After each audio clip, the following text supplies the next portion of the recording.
आज मैं आपको चावलों की खीर बनाने का तरीका बताऊंगी जो आज तक आपने कभी नहीं खाई होगी। तो प्लीज़ अगर आप अगर नहीं है तो मेरे चैनल को सब्सक्राइब कर लें। बिस्मिल्लाहिर्रहमानिर्रहीम। अस्सलाम वालेकुम प्यारे व्यूवर्स, कैसे हैं आप। आज मैं आपको चावलों की खीर बनाने का तरीका बताऊंगी जो बहुत ही आसान है। तो सबसे पहले मैंने आधा कप जो है वो चावलों का लिया है और इनको मैंने अच्छी तरह साफ़ कर लिया है। इनमें से पत्थर वगैरह जो है वो मैंने चुन लिए हैं। तो अब मैं इनको सबसे पहले उबाइल कर लेती हूँ। चलिए देखते हैं चावल हमारे जो है वो बॉयल हो चुके हैं। माशाल्लाह बहुत ही परफेक्ट और ज़बरदस्त चावल जो है वो बॉयल हो चुके हैं। अब मैं दूसरी तरफ जो है वो फ्लेम को ऑन कर देती हूँ और तकरीबन मैंने 1 किलो दूध लिया है, वो चूल्हे के ऊपर मैं चढ़ा देती हूँ। दूध का जब तक बॉयल नहीं हो जाता तब तक हम इसमें चावल ऐड नहीं करेंगे। तो इसमें सबसे पहले मैं चीनी डाल देती हूँ। दूध हमारा गर्म हो चुका है। अब मैं इसमें आधा कप चीनी का शामिल कर देती हूँ। चीनी आप अपने टेस्ट के लिहाज से कम या ज़्यादा भी ले सकते हैं। 5 से 6 अदद मैंने सब्ज़ इलायचियाँ ली हैं, वो भी इसमें शामिल कर देती हूँ। ये 12 अदद मैंने बादाम लिए हैं, इनको भी मैंने मोटा मोटा क्रश कर लिया है, ये भी इसमें शामिल कर देती हूँ।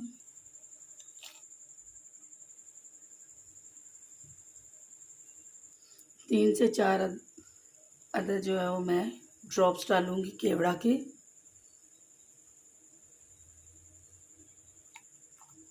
ज़्यादा हमने नहीं डालना, सिर्फ 3 से 4 ड्रॉप्स इसमें डालने हैं। जो मैंने चावल बॉयल किए थे वो इसमें शामिल कर देती हूँ। चावल बॉयल करते हुए मैंने हल्का सा उनमें नमक भी शामिल कर दिया है। दूध हमारा अच्छी तरह गर्म हो चुका है।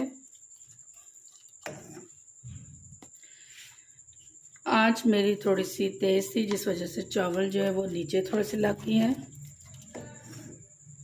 मैं इसमें किशमिश डाल देती हूँ। मैंने 1.5 से 2 खाने के चम्मच जो है वो किशमिश ले ली है। इनको मैंने अच्छी तरह धो लिया है और अब इसमें मैं नारियल शामिल कर देती हूँ। नारियल को भी बारीक स्लाइस में मैंने काट लिया है और इसको भी मैंने अच्छी तरह धो लिया है ताकि जो मिट्टी वगैरह है वो इसमें से निकल जाए। खीर को मैं तब तक पकाऊंगी जब तक हमारी ये थिक नहीं हो जाती। साथ साथ हमने चम्मच चलाना है ताकि खीर नीचे ना लग जाए। फ्लेम को मैं थोड़ा सा हाई कर देती हूँ।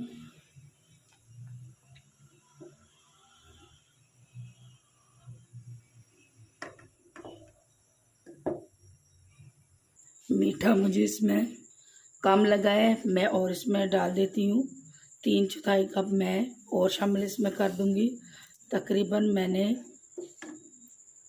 1.5 कप जो है वो चीनी का इसमें शामिल करना है। माशाल्लाह अभी से ही बहुत प्यारी खुशबू आ रही है।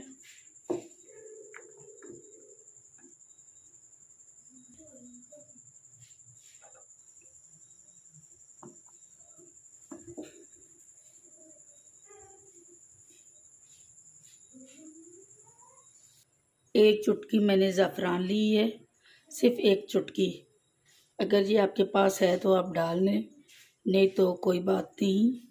मैं इसमें ज़ाफ़रान एक चुटकी ले रही हूँ, वो शामिल कर देती हूँ।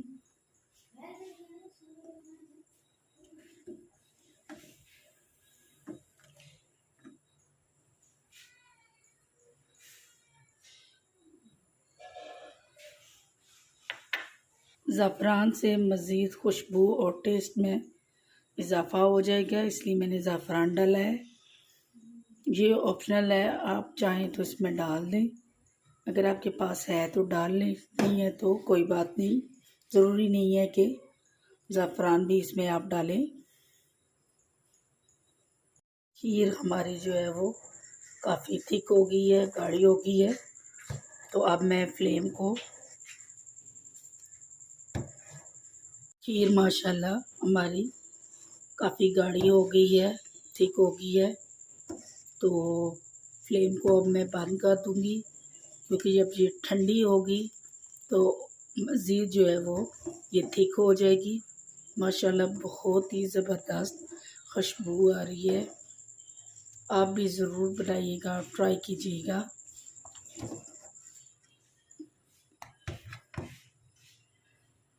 तो अब मैं फ्लेम को जो है वो बंद कर देती हूँ और इसको एक बॉयल में निकाल लेती हूँ। फ्लेम को मैंने बंद कर दिया है। खीर अच्छी तरह ठंडी करके मैं एक बोल में डाल दूँगी।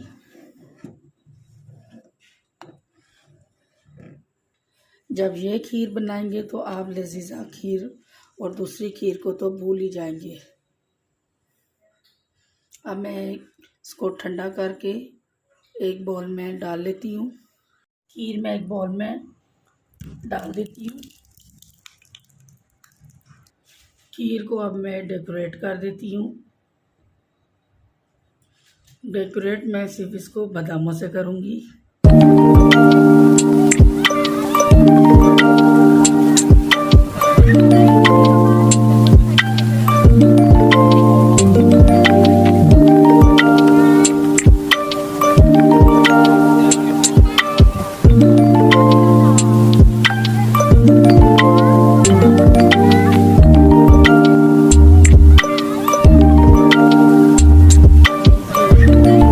हमारी खीर डेकोरेट हो चुकी है। तो आज का मैं यहीं पे व्लॉग अपना ख़त्म करती हूँ। नेक्स्ट वीडियो तक के लिए मुझे इजाज़त दीजिए। अल्लाह हाफिज़।